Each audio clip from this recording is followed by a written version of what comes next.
Well, the ex-honoree is a person that I guess lives in our memory mainly through films and articles and stories and legends. But it pleases me very much that she was selected, reaching into the distant past, I guess, in American dance. Isadora Duncan. And here to accept the award on behalf of Miss Duncan are two outstanding individuals. Kay Bardsley, co-founder and director of the Isadora Duncan International Institute, and Julia Levine, founder and president of the Isadora Duncan Centenary. Miss Bardsley and Miss Levine.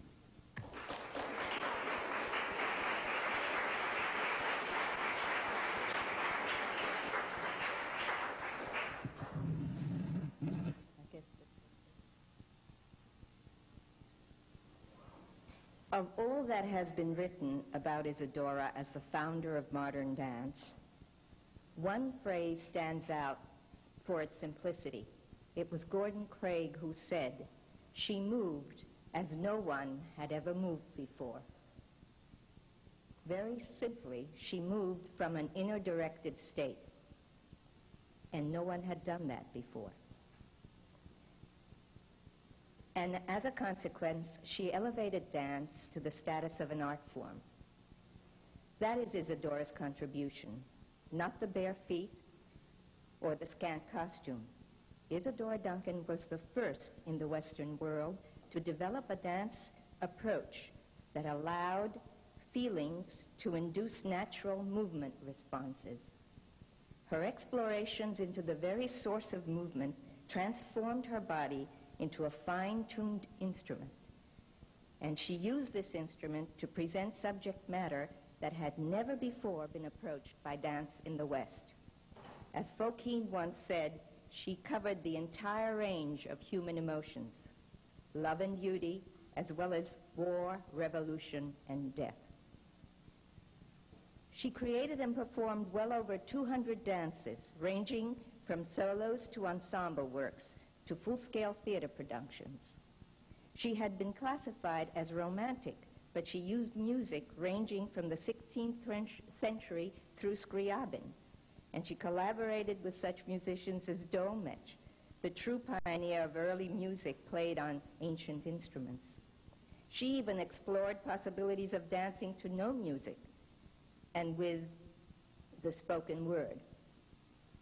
It has been said that Isadora had no technique. In truth, she avoided a formal movement vocabulary deliberately. Nor is her choreography simple, though it may appear to be so on first encounter. Bernard Shaw once said that the fate of all pioneers is, in the course of time, to become passé. Isadora would appear to be an exception.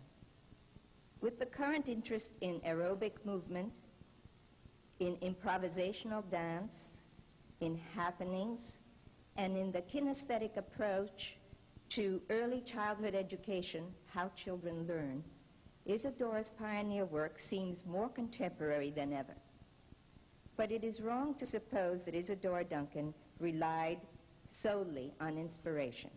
No dancer before or since, with the possible exception of Ruth St. Denis, knew the art of the dance better or did more scholarly research in her subject than Isadora. And I'm very happy to be here and to accept the award and the honor for Isadora.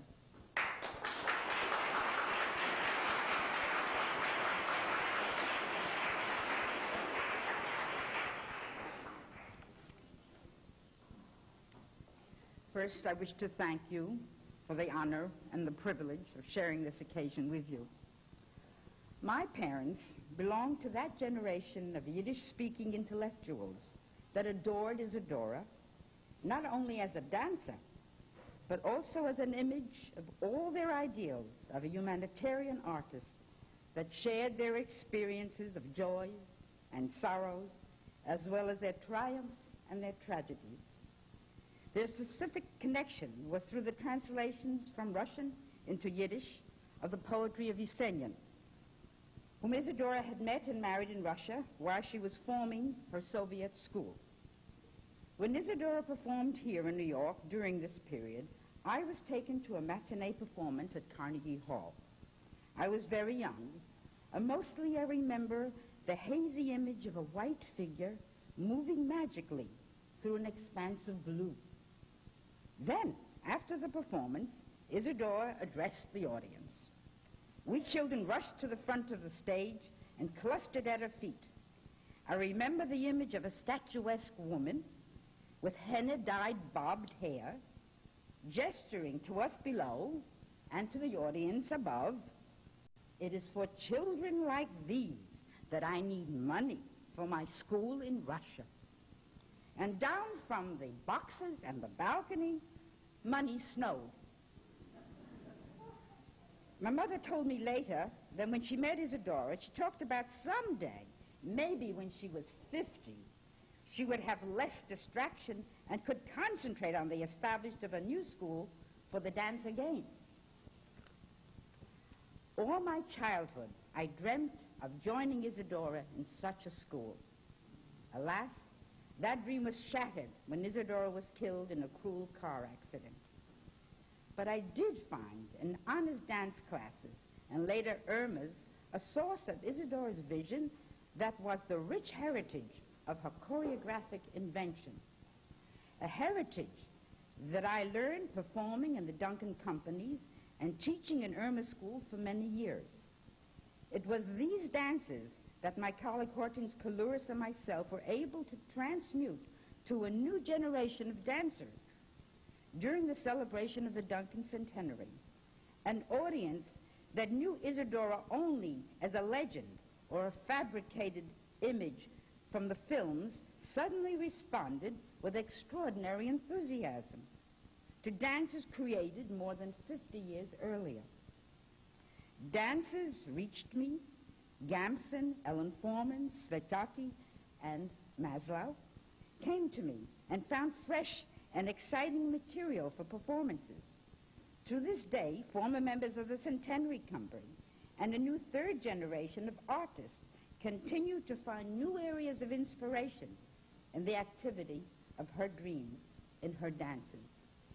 Perhaps now we can look with fresh vision at Isadora's prophecy, written in her pamphlet, The Dance of the Future, an introduction to her first school in 1904.